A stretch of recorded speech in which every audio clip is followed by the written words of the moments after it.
joining us also on the broadcast with us, Major Mohommed Ali Shah.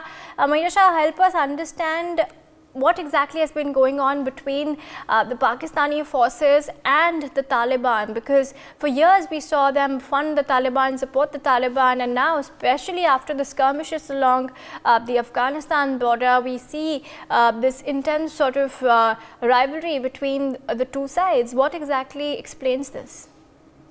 Gauri, as even Hillary Clinton had once said, if you harbor snakes in your backyard, thinking that they will bite your neighbor, they will come around and bite you at the end of the day. In Hindi, there is a कहावत, जो किसी के लिए गड्ढा खोदता है, वो उसी गड्ढे में गिरता है.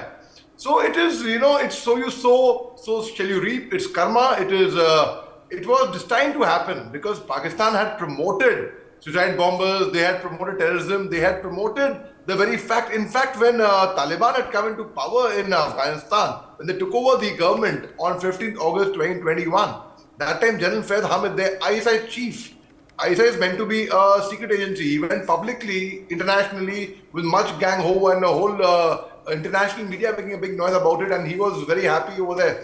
He went to secure seats for the Haqqani network. So the whole thing is, and Haqqani network are on the global list of terrorists by the UN. They've been declared as global terrorists. What a shame. I mean, you are making a person, a minister who has been declared as a global terrorist by the UN, in fact. So now the very fact that Pakistan has been doing this, so ultimately they have to buy the dust of what they're doing. Now, Pakistan and Afghanistan both have never accepted the Durand line, their border. But again, when the fight for Taliban to come into power was going on, that time 10,000 Pakistanis had crossed over into Afghanistan in support of Taliban.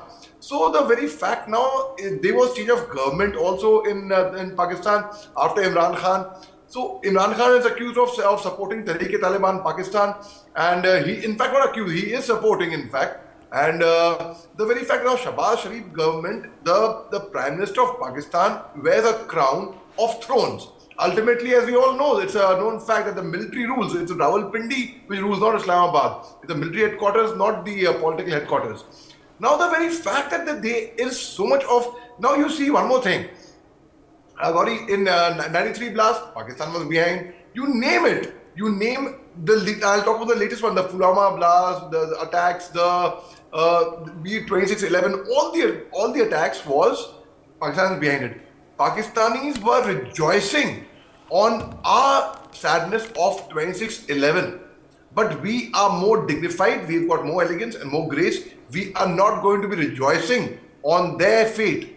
We, in fact, our Prime Minister, when they met with the floods in June, that time from June, they had lost over 1,000 people in the floods. Our Prime Minister had expressed only his concern. He didn't render support. And that time he just expressed a concern. But Shahbaz Sharif took no time to jump onto Twitter and say, no, we will not accept any help from India. Firstly, who was extending them help? I don't understand that. Now they have been totally self-destructive. They are in the blink of economy. They are in the last, despite their drowning in economy, the reserves will not last for more than 2 to 3 weeks. That's it. And that's it. They'll be finished. In the last 6 months, they imported over $1.2 billion of imported cars, electronic cars. That's the kind of spending they are doing on things which are not required for their day-to-day means, on luxury items. So the poor are getting poor and the rich are getting rich. Now, because of this rivalry, now you see, even in Afghanistan, if I have to explain to you, first Taliban was there. Everyone knew of IS faction. But suddenly, after Taliban came, we all heard of IS Khorasan, which was relatively new for a lot of people. Though it was not a new faction, it's a very old faction, but yes, they came in the limelight after Taliban came into power because they also wanted their fair share of pie in the pudding.